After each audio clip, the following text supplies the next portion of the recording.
Nós estamos lendo do Srimad Bhagavatam, com tradução e comentários, por sua divina graça, A.C. Bhaktivedanta Swami Prabhupada. Canto 1, capítulo 3, verso 22.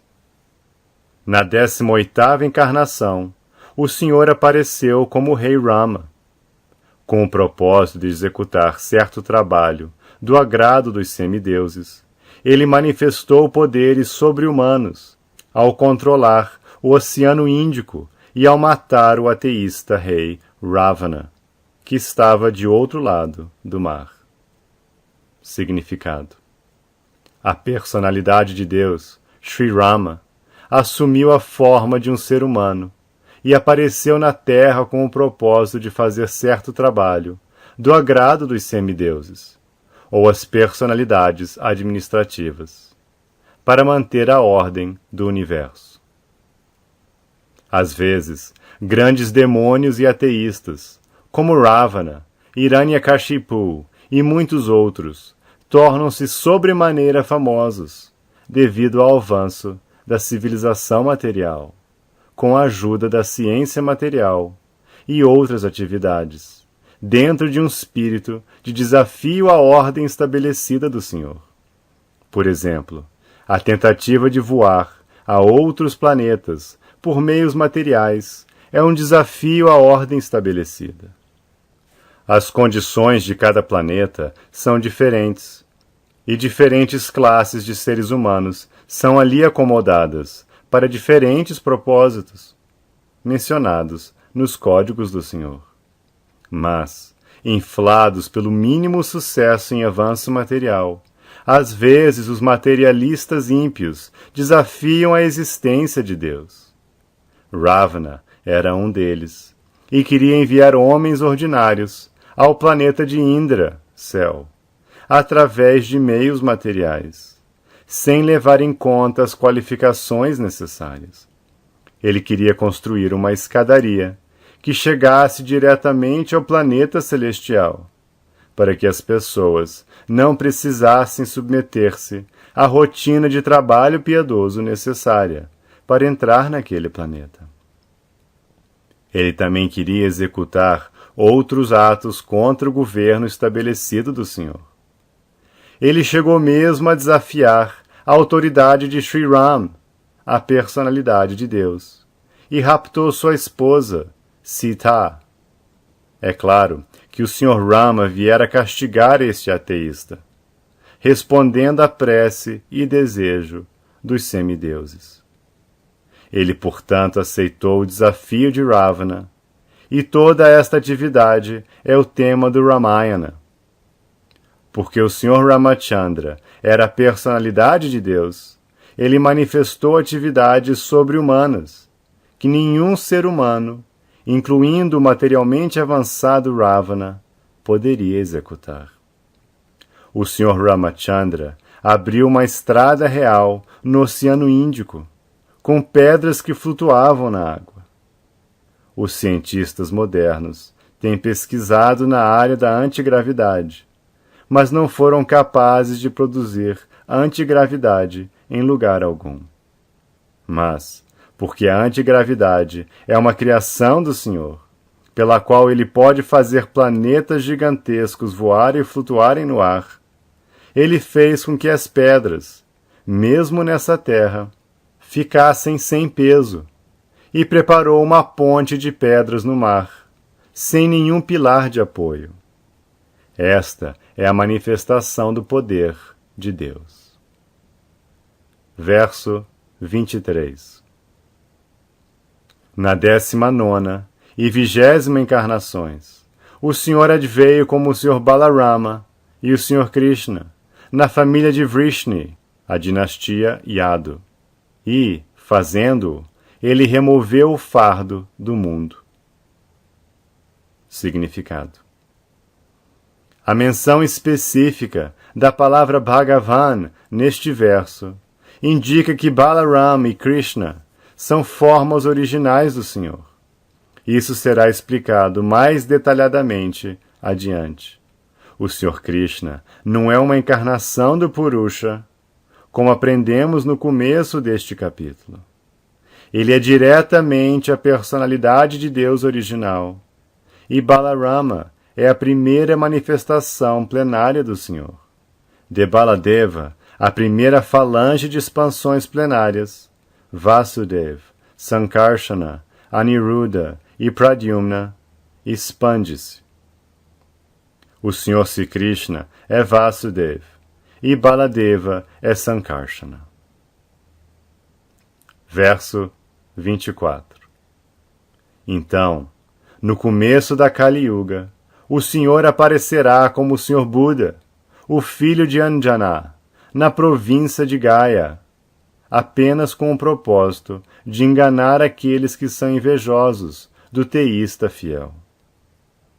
Significado: o Senhor Buda, uma poderosa encarnação da personalidade de Deus, apareceu na província de Gaya, Bihar, como filho de Anjana, e pregou sua própria concepção de não violência, e censurou mesmo os sacrifícios de animais sancionados nos Vedas.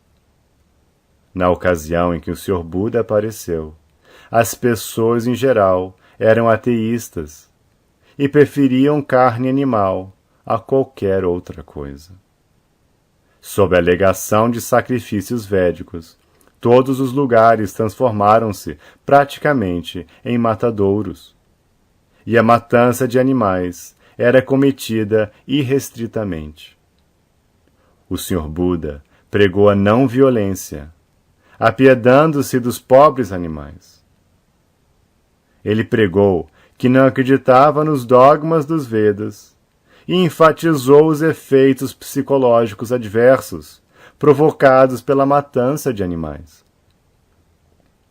Os homens menos inteligentes da era de Kali, que não tinham fé em Deus, seguiram esse princípio e oportunamente foram treinados na disciplina moral e não violência, passos preliminares para avançar mais no caminho da realização de Deus.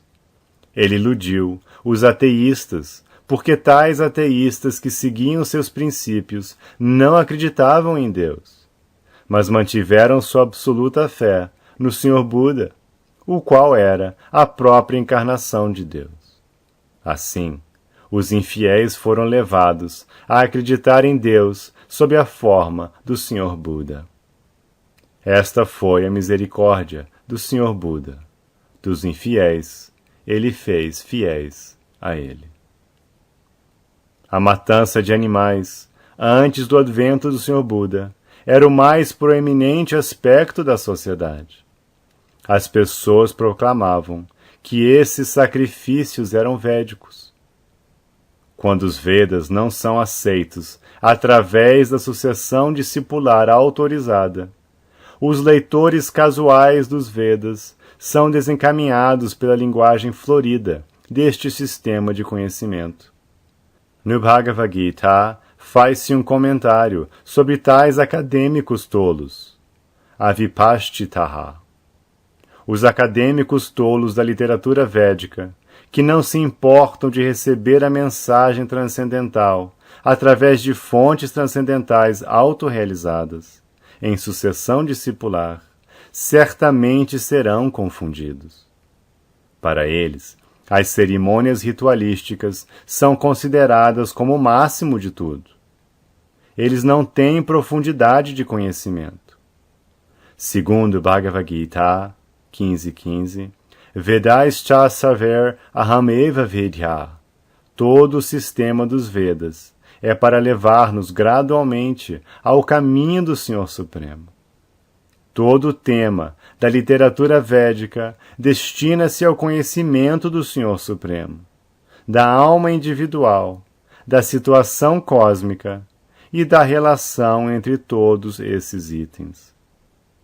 Quando a relação é conhecida, a função relativa se inicia, e como resultado de tal função, a meta última da vida, ou seja, voltar ao Supremo, ocorre da maneira mais fácil. Desafortunadamente, acadêmicos desautorizados dos Vedas cativam-se apenas pelas cerimônias purificatórias, o que faz com que o progresso natural seja obstruído. Para essas pessoas confusas, de propensão ateísta, o Sr. Buda é o emblema do teísmo. Portanto, ele quis, em primeiro lugar, sustar o hábito de matança de animais.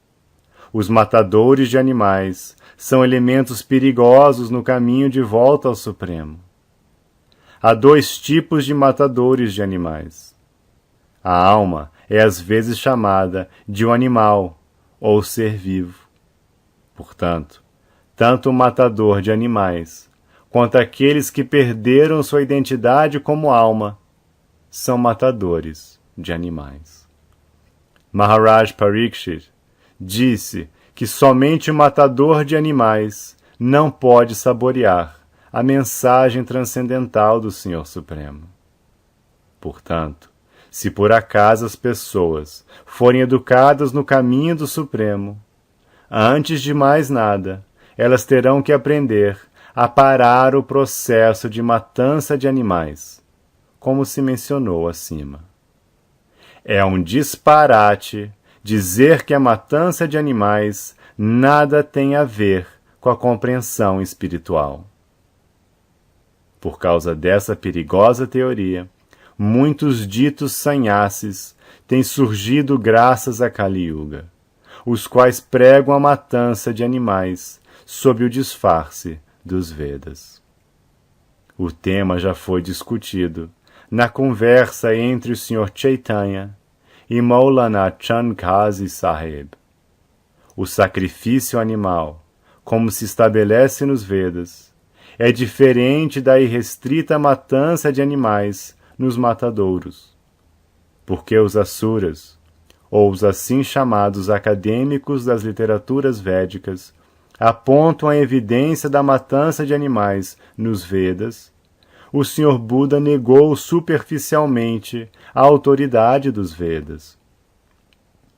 Esta rejeição dos Vedas pelo Sr. Buda foi adotada a fim de salvar as pessoas do vício da matança de animais, bem como de salvar os pobres animais do processo de matança executado por seus irmãos maiores, que clamam por fraternidade universal, paz, justiça e equidade. Não há justiça quando há matança de animais. O Sr. Buda queria parar com isto completamente, e por isso seu culto de Ahimsa foi propagado não apenas na Índia, mas também fora do país. Tecnicamente, a filosofia do Sr. Buda é chamada de ateísta, porque não há aceitação do Senhor Supremo, e porque este sistema de filosofia negou a autoridade dos Vedas. Mas este é um ato de camuflagem, executado pelo Senhor. O Sr. Buda é a encarnação do Supremo. Sendo assim, ele é o preconizador original do conhecimento védico. Portanto, ele não poderia rejeitar a filosofia védica. Mas ele a rejeitou externamente, porque os Suradvit, ou os demônios que são sempre invejosos dos devotos de Deus, tentam justificar a matança de vacas ou a matança de animais, com o uso das páginas dos Vedas. E isso está sendo feito atualmente pelos sannyasis modernizados. O Sr. Buda teve que rejeitar totalmente a autoridade dos Vedas. É algo simplesmente técnico. E se não fosse assim, ele não teria sido aceito como a encarnação de Deus. Nem teria ele sido adorado nas canções transcendentais do poeta Jayadeva, que é um Acharya Vaishnava. O Sr. Buda pregou os princípios preliminares dos Vedas, de maneira apropriada para aquela época.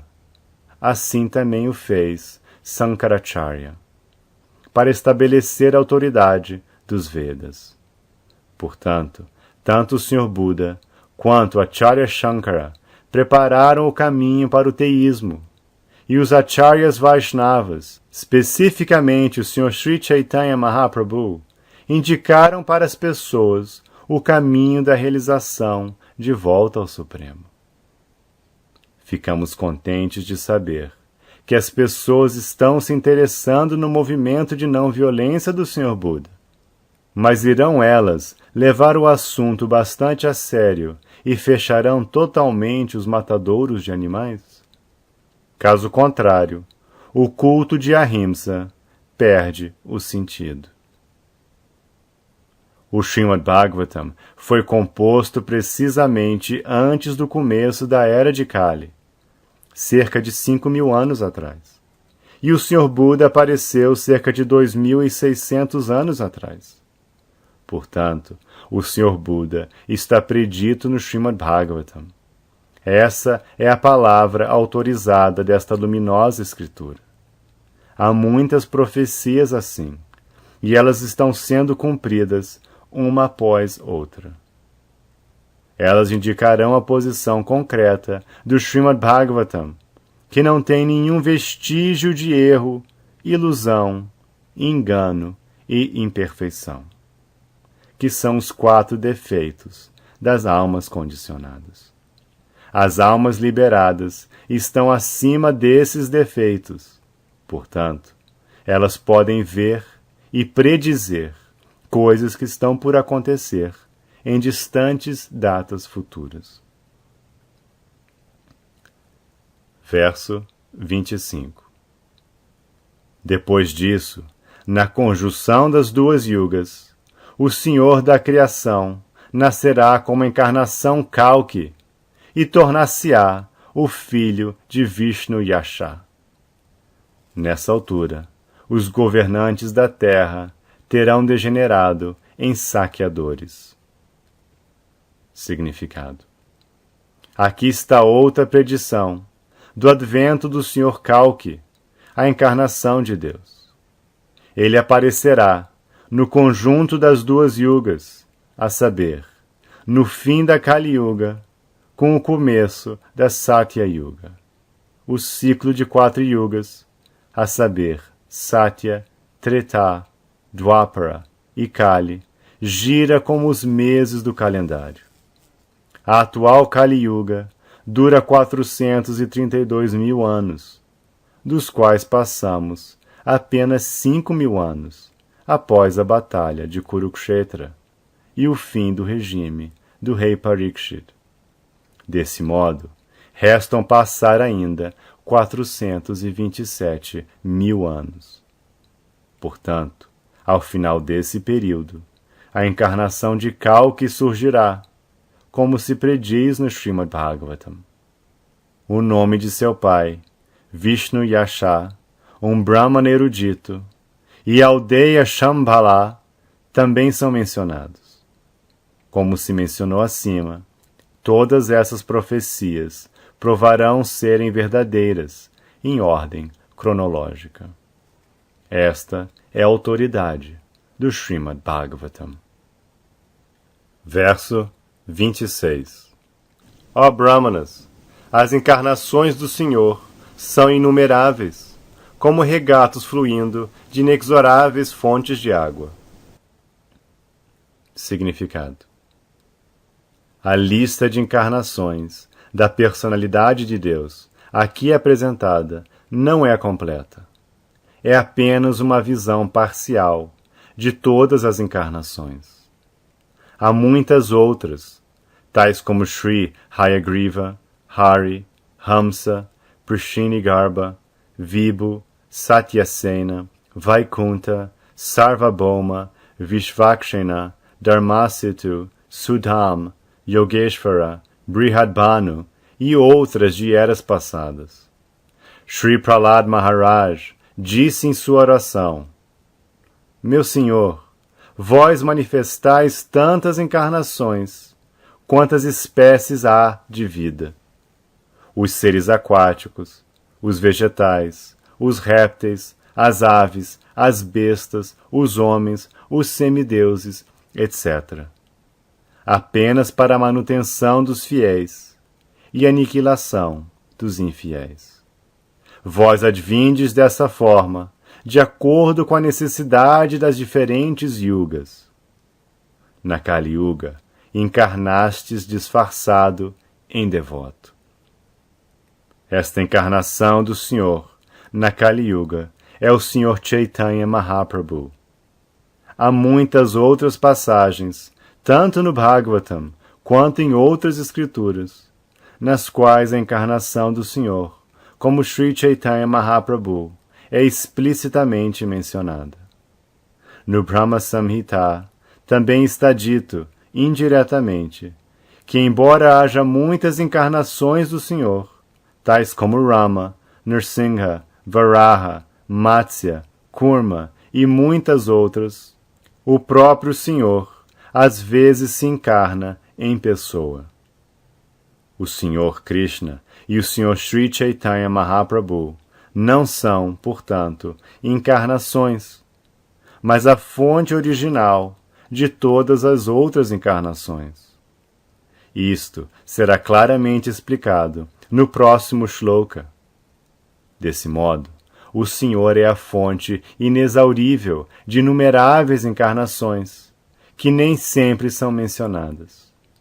Mas tais encarnações distinguem-se por feitos extraordinários específicos, os quais não podem ser executados por nenhum ser vivo.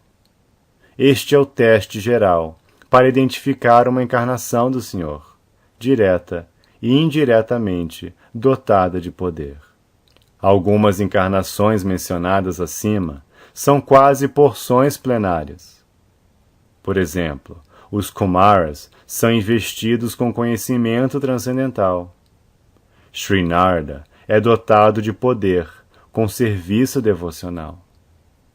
Maharaj Prithu é uma encarnação investida de poder com função executiva. A encarnação Matsya é diretamente uma porção plenária. Assim, as inumeráveis encarnações do Senhor manifestam-se constantemente em todos os universos, sem cessar, assim como a água flui constantemente das cachoeiras. Verso 27.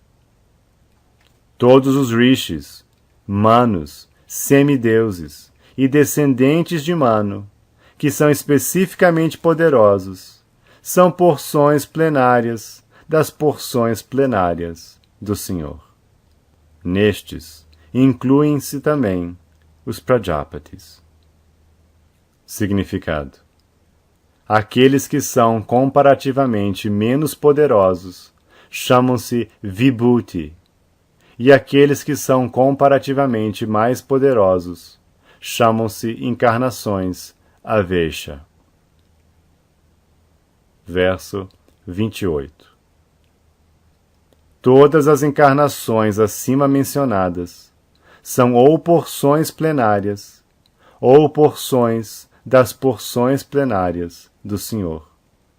Mas o Senhor Sri Krishna é a personalidade de Deus original.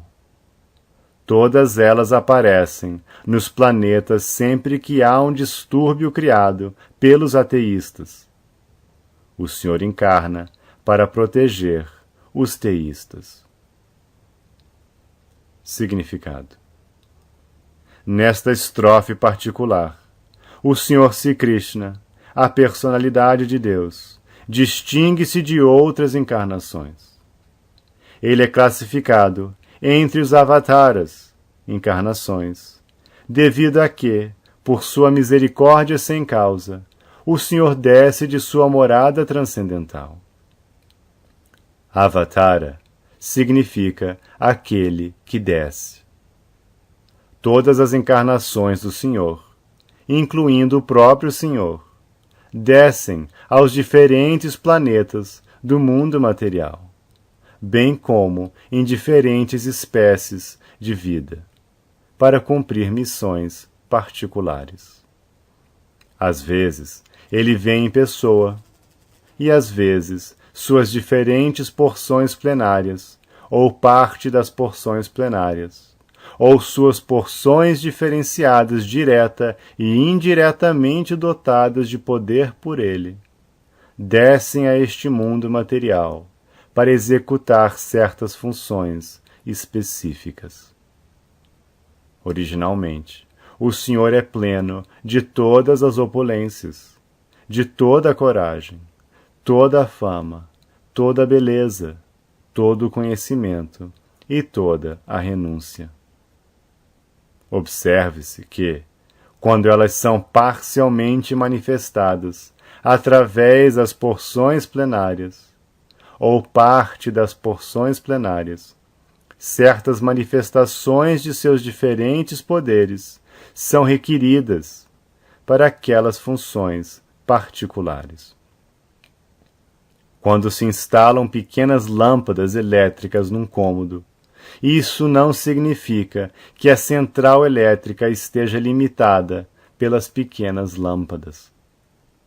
A mesma central elétrica pode suprir corrente para operar motores industriais em larga escala, com maiores volts.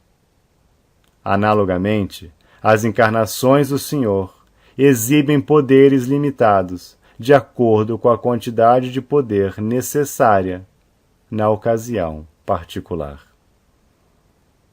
Por exemplo, o Sr. Parashuram e o Sr. Nrsinga manifestaram incomum opulência ao matar os kshatriyas desobedientes 21 vezes e ao matar o poderosíssimo ateísta Hiranyakashipu.